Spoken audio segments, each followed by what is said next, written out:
Meus amigos da Rádio Mega Brasil, aqui que acompanham o Café Cultural, sejam todos muito bem-vindos a mais uma edição aqui. Começamos já mês de setembro. Parece que o ano tá voando, né, Cris? Ainda bem, né? E agosto, que costuma ser um mês que demora para passar, para mim, esse ano não foi. Definitivamente foi assim, ó. A gente costuma dizer que agosto é um mês que tem 4 semanas, 25 dias, mais algumas horas. Agosto. Não, mas realmente, felizmente, agosto foi rápido. Esse ano a gente está precisando que seja mais rápido ainda para a gente poder decidir logo esse país, ver as coisas que parar de enrolar. Superar algumas coisas, né? Nossa, tá difícil. E como, minha amiga? Então, pessoal, como vocês já repararam, aqui vai ser mais um grande bate-papo no dia de hoje. E como sempre, aqui não tem essa de eu ficar apresentando ninguém. A Cris me foi apresentada com um livro que vai ser maravilhoso mostrar para vocês. Então, eu queria primeiro que você falasse, Cris, quem é Cris Cassis? Bom, antes de qualquer coisa, eu sou mãe, eu sou esposa, eu sou filha, né? Eu tenho 2 filhos, eu costumo brincar não, essa é a verdade, que são os melhores projetos executados da minha vida, são os meus filhos. Mas eu sou uma executiva de comunicação, eu tenho mais de 20 anos aí no mercado de trabalho, de comunicação especificamente, passei por grandes empresas multinacionais, Avon, Walmart, Pão de Açúcar, enfim, bastante empresa aí. Grandes desafios, hein? Nomes que eles representam enormes desafios para a área de comunicação. Sem dúvida. Eu falo que quem trabalha na área de comunicação no varejo, por exemplo, que eu tenho 13 anos, a gente está habilitado para trabalhar em qualquer lugar. Verdade, minha amiga, verdade. E aí, como é que você, de repente, decidiu virar escritora? Conta para nós. Pois é, Sérgio, você sabe que a pandemia, como deve ter acontecido com muita gente, né, fez a gente olhar cada vez mais para dentro. Eu acho que o fato da gente ter ficado enclausurado fez a gente também limitar para onde é que a gente olhava, né? Então a gente passou a olhar mais para dentro. E eu falo que esse livro é uma obra de mais de 20 anos, na verdade, porque eu escrevi não em 20 anos, obviamente, mas toda a minha experiência me credenciou para escrevê-lo. E foi durante a pandemia que eu tive esse despertar para um livro que eu acho que é tão necessário para os executivos, para os profissionais hoje no mercado de trabalho, sabe? Então foi um pouco essa coisa do despertar, de entender que a humanidade precisa de um pouco mais de atenção, olhar para dentro, e não importa se isso é na tua vida pessoal ou se é na tua vida profissional. Sim. Mas especialmente no mundo profissional, eu acho que as pessoas estão muito carentes de entender aí, de ter um autoconhecimento e colocar em prática o que a vida deu de missão, sabe? Na verdade, né, Cris, as pessoas começaram. Nós sempre falamos muito. A gente tem diversos bonés, né? Tem o boné da vida pessoal, o boné da vida profissional, o boné de uma vida social. Mas, na verdade, acaba sendo quase que o mesmo, né? Muda um pouquinho a cor, muda um pouquinho o jeito que você coloca na cabeça, mas você não consegue ser pessoas diferentes. Eu acho que a grande mágica é você conseguir ser a mesma pessoa em todos as tuas personalidades, seja pessoal ou profissional. Exatamente.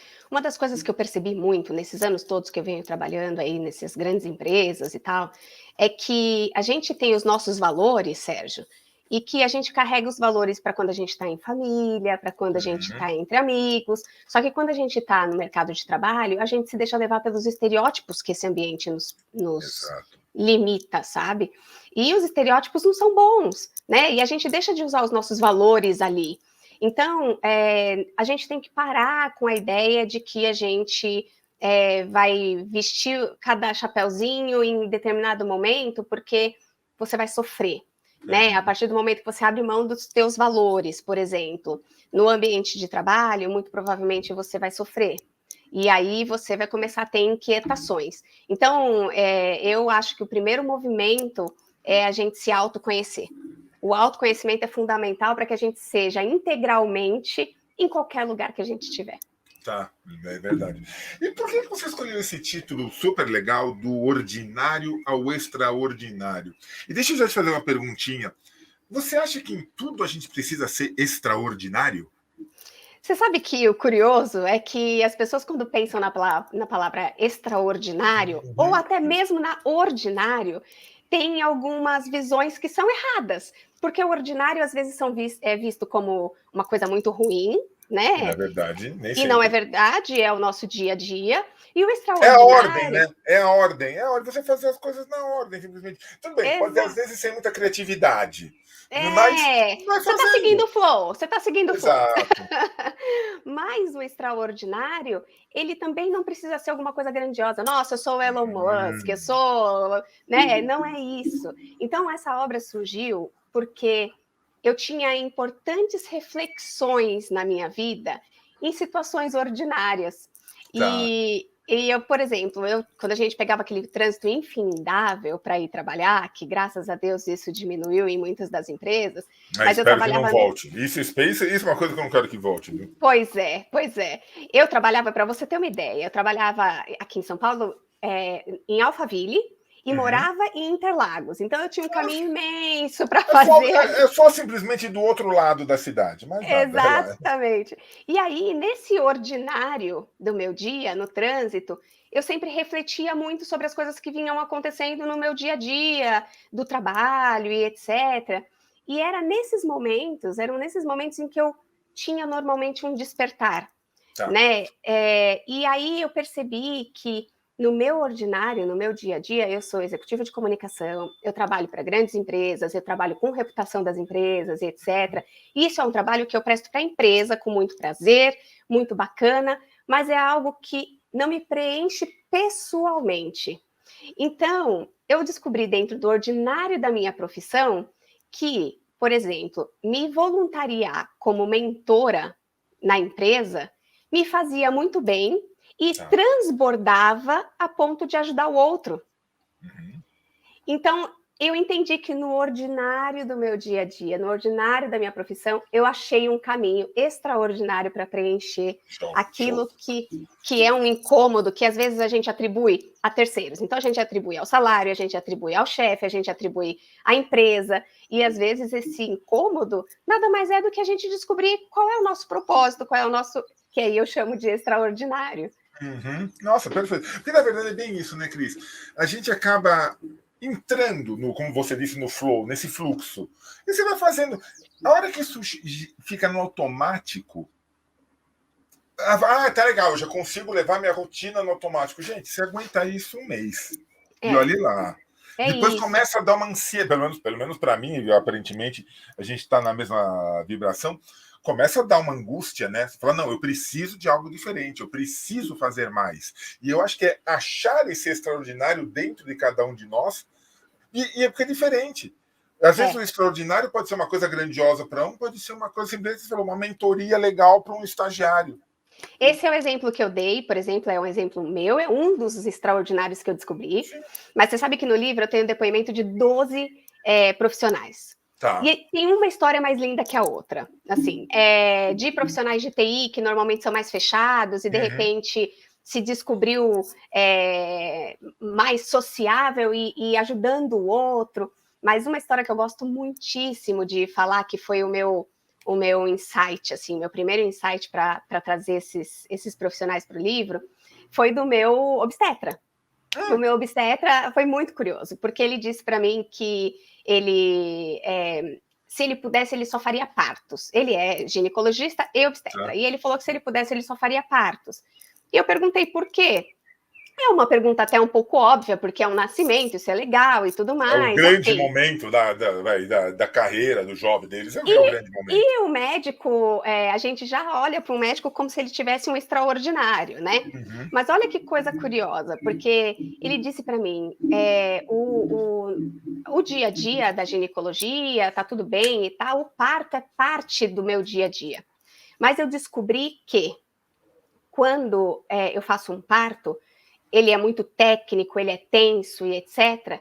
Só que aquele ser que está nascendo, o primeiro toque, a primeira voz e todos os sentidos que esse bebê vai ter, os primeiros sentidos dele, são responsabilidade minha. Hum. Então, eu entendo a responsabilidade que eu tenho de estar bem naquele momento, de passar Sim. boa vibração para aquele ser que, numa vida fora do útero, vai ter muito impacto. Eu falo um pouco disso no livro, inclusive. Que legal. Então, assim, esse é o extraordinário dele. né? Assim, não é só colocar uma criança no mundo, mas é a cada momento que ele coloca uma criança no mundo, ele colocar essa energia boa e positiva para que essa criança tenha uma transição da vida intrauterina para fora do útero de uma maneira boa, bacana, enfim. Então, assim, eu acho que é muito fácil da gente encontrar o nosso extraordinário no ordinário, sabe? A gente só precisa estar atento. É verdade. Não precisa, a gente não precisa fugir, né? A gente não precisa falar, não, eu quero fazer uma coisa 100% diferente do meu dia a dia. Não, gente. Às vezes é sair um pouquinho. Nossa, você falou de obstetras, eu lembrei do parto dos meus filhos. E assim, né, os 3. E o médico falando assim, eu falei, você deve estar cansado já. Ele falou, não, cara, cada um é um. Cada um é um, não tem 2 partos iguais. E eu preciso fazer cada um melhor que o outro. Mas ele falou de tranquilidade, mesma coisa. Cris, você faz umas analogias no teu livro com um grande mercado de vinhos, com videiras. Por que isso? Por que isso? E dá um exemplo para a gente, por favor. Você sabe que eu trabalhei na Dow AgroSciences, então nessa parte toda de agricultura, e conheci um pouquinho do biossistema da videira. E é curioso que, quando eu falo que do meu ordinário eu tiro insights, eu estava lavando uma louça, Sérgio, porque depois que a gente não tem mais o trânsito infindável para ir para o trabalho, você tem bastante louça na tua pia. Por aí mesmo. Então, esse é o meu momento de reflexão. Então, eu estava ali lavando uma louça e tudo mais, e pensando, gente, eu preciso achar um caminho, encontrar o que é que eu posso ter para oferecer e tal, e qual era o meu extraordinário. E eu lavava a louça, eu estava lavando uma taça de vinho. Quando eu tive o insight, eu costumo dizer que é um aviso divino, e escreve um livro sobre a videira. Olha. E eu pensei, meu Deus, um livro sobre a videira? E aquilo ficou martelando na minha cabeça. E eu resolvi investigar um pouco mais. Eu já conhecia um pouco do biossistema, me lembrei das viagens que fiz e conheci, né, as vinícolas e tudo mais. Mas quando eu fui a fundo no processo do biossistema da videira, eu vi muitas similaridades. Porque a videira, a gente nem chama a videira de árvore frutífera, ela é uma planta. Tá. Então, começa por aí que é uma coisa diferente. Ela dá fruto, mas ela é uma planta. E aí, se você pegar, por exemplo, uma árvore frutífera comum, laranja, por exemplo, ela vai dar fruto aí por 50 anos, ela cresce majestosa, tranquilamente, bota lá uma sementinha no chão e tá tudo certo. A videira, ela precisa de caminhos, né? Assim, então, começa que ela precisa de uma parreira para saber para que caminho ela vai. Tá. Se você não tiver uma parreira ali, ela vai crescer e vai morrer. A videira só dá fruto depois de 3 anos, por exemplo. E só que a videira, quando dá frutos, ela pode dar frutos por centenas de anos. Então, só que aí o que acontece, Sérgio? No livro eu tenho vários pontinhos para explicar, mas, por exemplo, a videira, ela não dá frutos se você não faz a poda nela. E esse momento de poda, inclusive, eles chamam de choro, porque é um momento dolorido para a planta. E quantas vezes a gente, na nossa vida, passa por situações em que a gente precisa abrir mão de coisas que são relativamente importantes para a gente, ou que nos prende a algo. E aí eu fui fazendo esse paralelo do mundo corporativo com o biossistema da videira. E aí fiz uma brincadeirinha, inclusive, de que a cada capítulo eu sugiro um vinho para leitura, porque o livro leva a gente para uma jornada do ordinário ao extraordinário. Então, no primeiro capítulo, por exemplo, eu falo para a gente ir lá para trás na nossa vida, e eu costumo dizer que a vida sempre deu indícios para a gente de qual é o nosso extraordinário. E aí, nesse momento, eu sugiro um vinho leve, né, um prosecco, um espumante, por exemplo, e eu vou fazendo essa conexão. Mas realmente, assim, é muito bacana ver as similaridades da videira com a nossa vida profissional, esse mundo corporativo.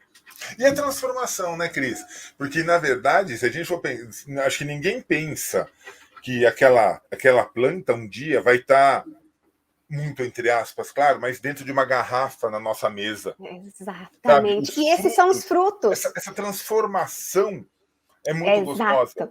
É isso, Sérgio. E o que eu acho é que a gente tem dentro da gente essa vontade de dar frutos e algo saboroso para o mundo, né? Então, quer dizer, faz todo sentido, né? Só que a gente só Claro. vai dar frutos se a gente passar por todos os processos que são muito similares ao da videira, né? Então, precisa ter a conexão entre todas a raiz, o ramo, etc. O que significa isso no nosso mundo corporativo? Você não se salva sozinho, você não é soberano, você precisa trabalhar com outras pessoas, né? Hoje, tanto mais. E quando eu falo não se salva sozinho, né? Tá aí a pandemia para dizer, não importa se você era rico ou pobre, você não acaba com uma pandemia se você não tiver vacina para todo mundo, não é verdade? Então, assim, fui fazendo esses paralelos, assim. E foi E tem uma muito coisa, bacana. e uma coisa também, não sei se você aborda isso no livro, mas me veio agora. Você tem safras muito boas. Sim. E você tem safras boas. E você tem Exato. safras. Deixa eu esquecer, essa safra é melhor esquecer. Ou seja, e na nossa vida profissional é mesmo assim. Não adianta a gente ficar lembrando, eu lembro daquele ano que eu ganhei o prêmio como melhor comunicador do ano, não sei o que lá. E esse ano? Não, esse ano não. Esse ano eu simplesmente trabalhei. Eu fiz. Ou seja, a gente não. Assim como o vinho, nossa, aquela safra foi maravilhosa, por algum motivo. Aconteceu alguma coisa que aquela safra foi boa. E na nossa vida profissional, aconteceu alguma coisa naquele ano que você se destacou? Não vai Exato. acontecer todo ano. Exato. A videira tem a fase da dormência, por exemplo, que é o que você disse, tem aquele ano que está tudo bem, É. né? É a dormência. E vai ter um ano que você vai extrapolar tudo aquilo e aquilo vai ser incrível. Agora, a verdade é que se a gente conecta todos os pontinhos lá atrás, hoje, se você olha para trás, você fala assim: agora eu estou entendendo o porquê de cada uma dessas coisas. Seja da dormência, seja Isso. do momento em que eu dei fruto e virei um vinho delicioso, né? Tudo tem a sua razão de acontecer. E não adianta ficar lamentando, né? Tem pessoas Não, que adoram ficar, porque eu já tive o auge da minha carreira. Gente, o auge da tua carreira é hoje. Se você está exatamente. vivendo hoje, mas eu já fiz muito mais. Legal. Você só está fazendo o que você faz hoje porque você fez um dia essa coisa muito legal. Você sabe, Sérgio, que eu fui percebendo, especialmente nos depoimentos, é que quando as pessoas sabem exatamente o porquê, qual é a missão de vida delas aqui, esse tipo de questionamento para de acontecer. Tá. Ou ele acontece muito mais raramente, assim. Então, porque você consegue entender que todos os momentos do teu dia a dia, do teu ordinário, você pode ter um extraordinário. Hum. Então, o autoconhecimento, para mim, é o primeiro passo. É o primeiro passo para que a gente possa fazer essa grande transformação, a gente possa dar frutos que virem bons vinhos, né? E quando eu falo frutos que virem bons vinhos, eu estou falando de você extrapolar isso para alguém, fazer bem para alguém, fazer bem para o outro, transformar isso num grande legado, né? Sim. Transformar isso numa coisa perene. Então, eu acho que é isso que a gente precisa ter sempre em mente, né? Porque as reclamações, a hora que você está reclamando das coisas, ou você está lamentando, você não está dentro de você, você ainda não se conhece por inteiro, sabe? Verdade, verdade. E pelo que eu estou sabendo, você não para no livro, né? Você tem um podcast, você tem um canal no YouTube, ou seja, você está levando essa tua experiência, esse teu trabalho extraordinário a outros patamares. Como é que foi isso? Quando escrevi o livro, o primeiro intuito eu quero tocar pessoas, eu gostaria que as pessoas se descobrissem, que as pessoas colocassem a serviço do mundo o extraordinário. No mundo corporativo tem muito aquela coisa de ser visto, e eu faço o questionamento, né? A gente quer servir ou a gente quer ser visto, né? Isso é uma filosofia japonesa do Ikigai aí que eu acho super bacana. E aí o livro tinha esse intuito de tocar pessoas, de fazer com que as pessoas encontrassem seu extraordinário. E de repente eu fui em outros momentos ordinários, tendo outros insights de que o livro é um caminho, é uma ferramenta. Né? O podcast é outra ferramenta. Eu tenho lá entrevistado pessoas muito bacanas, com histórias inspiradoras. E eu tenho outros caminhos aí pela frente, né, Sérgio? Que eu penso em palestras, por exemplo. Eu já tenho algumas demandas para palestra. Eu acho que cursos. Isso é Então, legal, assim, isso é legal. Eu acho que Esse mercado de palestras é meio complicado. Ele é muito forte, né? Eu acho que durante a pandemia ele se renovou, as palestras ficaram online, que nem a gente está batendo um papo agora aqui. Sim. Mas os próprios palestrantes, assim, e aí nós tivemos que nos moldar dos dois lados. Eu acho que tanto o palestrante teve que voltar a saber dar a palestra sem aquele público, porque eu conheço palestrantes que são ótimos em cima de um palco olhando para as pessoas. Colocou Na eles na tela. frente da câmera, meu Deus do céu, eu falei, o que é isso? Quem é esse cara? E ao contrário, pessoas que, sabe, não conseguiam, ficavam tímidas na frente de outras pessoas, se descobriram nesse mundinho virtual dessa telinha. Exato, exato. E assim, eu acho que quando eu falo em palestras é porque, de novo, eu estou querendo atender o meu grande propósito, que é de tocar pessoas, né? Então, as pessoas têm formas diferentes de se autodesenvolver, né? Por exemplo, eu sou muito comunicativa, então eu adoro o meu café, sentar com os amigos e discutir, adoro terapia, por exemplo, conversa e tá A tudo gente ótimo, gosta mas de falar, na verdade, né? A a gente gente gosta de gosta de falar. falar. E agora tem gente que não é assim. Meu marido, embora jornalista, por exemplo, ele é aquela pessoa um pouco mais fechada. Ele gosta de ler, por exemplo. Então, eu acredito que tem caminhos diferentes. Ele gosta de ler uma biografia, por exemplo. E isso traz um autoconhecimento. Tem gente que gosta de ir para academia e, em vez de ficar ouvindo música hoje, escuta podcast. Não é verdade? Então, eu acho que são todos os caminhos. Como comunicadora, eu não consegui simplesmente olhar para o livro e não vislumbrar todas as outras ferramentas de comunicação que a gente tem à nossa disposição, né? Então, eu fui aí tateando cada uma delas para garantir que eu possa fazer esse meu extraordinário definitivamente acontecer, sabe? Muito legal. E tem uma coisa, né, Cris? Assim como um livro dentro de uma livraria, às vezes o pessoal fala, mas como que eu acho um bom livro numa livraria? Gente, é frequentando. É frequentar a livraria. Você tem que ir lá, você tem que andar pelas prateleiras, pegar o livro na mão, olhar, ver a capa, a contracapa. Então, ou seja, se relacionar com o serviço livro, não com o produto, mas com o serviço que o livro te traz. Um podcast é a mesma coisa. Hoje você tem aí, gente, se você quiser passar 24 horas do dia escutando podcast, você passa. Sem dúvida. Então, sem dúvida. Mas como que eu sei que o da Cris é bom, o outro? Gente, escuta. Dê oportunidade. A gente tem que se permitir, exatamente. Exato. E isso é para tudo, né, Sérgio? Isso é para tudo. No teu ambiente de trabalho, por exemplo, se permita conhecer um colega de trabalho que tem uma perspectiva completamente diferente da tua para a vida, porque isso vai só te acrescentar mais, né? Então, eu acho que isso a gente precisa experimentar, a gente precisa se colocar à disposição. E uma das coisas que eu percebi muito escrevendo o livro, Sérgio, é que esse mundo nosso corporativo, por exemplo, as pessoas nem sempre estão abertas a abrir mão daquele estereótipo que eu comentei lá atrás. Então, quando você vai falar para eles de que dentro do teu ordinário você pode achar um extraordinário, eles vão falar, isso aí é utopia, né? Não, e não é utopia. E não é isso utopia. É balela de coaching. É exatamente a balela de coaching. Por isso também eu quis reforçar as minhas obras, aí seja o livro, seja o podcast, com esses depoimentos que são reais, né? Para a gente entender que sim, é possível. E vamos parar de achar que é utopia. Não, o mundo está mudando, o mundo corporativo tanto mais. Esses dias eu me coloquei aí vendo sobre todos essas síndromes que estão aparecendo. Eu não sei se você está acompanhando, mas a gente fala daquele forto que é medo de voltar ao escritório, em inglês, fear of being back, alguma coisa assim. Aí você fala sobre o Great Resignation. Aí agora está falando da demissão silenciosa.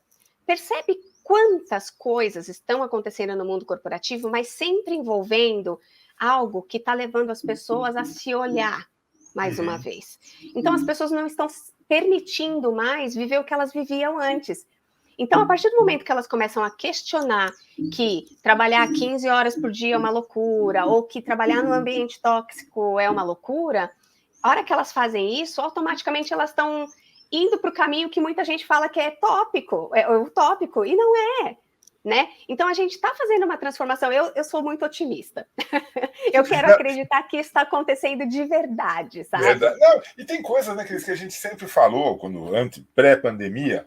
Nossa, hoje eu trabalhei, que nem falou, hoje eu trabalhei 15, hoje eu trabalhei 16 horas aqui, e tem um monte de coisa que eu não fiz. Tá, acontece. Agora, no home office, tem assim, você. Eu falo, gente, eu estou trabalhando por projetos, eu estou Exato. conseguindo ter tempo. O que mudou na minha vida? Gente, você simplesmente está sabe, numa nova forma de encarar o seu mesmo trabalho. Exato. E sabe por quê? Porque a gente não está mais dentro de um ambiente que fica impondo os estereótipos para a Exato. gente. Então a gente saiu forçadamente dos estereótipos, porque a hora que eu me lembro muito de uma história que meu marido conta, que estava ele e uma colega de trabalho discutindo quem tinha trabalhado mais horas, e aquilo era um orgulho para eles. E eu falava, mas isso é absurdo, né? Porque você discutir e querer ver quem é que trabalhou mais, está errado. A hora que você sai desse ambiente e você está em casa, você não está mais contando quantas horas você trabalha, talvez você trabalhe mais do que você trabalhar no escritório, mas você tem outra coisa que está compensando, né? Então, que é você tá vendo seus filhos crescerem, por exemplo, enfim, uma série de outras coisas, mas o fato principal é que você saiu do ambiente que você era submetido o tempo inteiro a estereótipos, a verdade, a falsas verdades, né? É, por aí mesmo, por aí. E outra coisa, né, Cris? Você tendo essa oportunidade toda de colocar podcasts, mídias sociais, junto com o livro, você se relaciona com os seus leitores, né? Que era uma coisa que nem sempre, antigamente, era possível, né? Você comprava o livro, um dia talvez eu encontre esse autor numa palestra, tal. Hoje em dia não. Hoje em dia com meia dúzia de tecladas, você encontra o autor. E você está tendo esse retorno, você já chegou a ter esse retorno?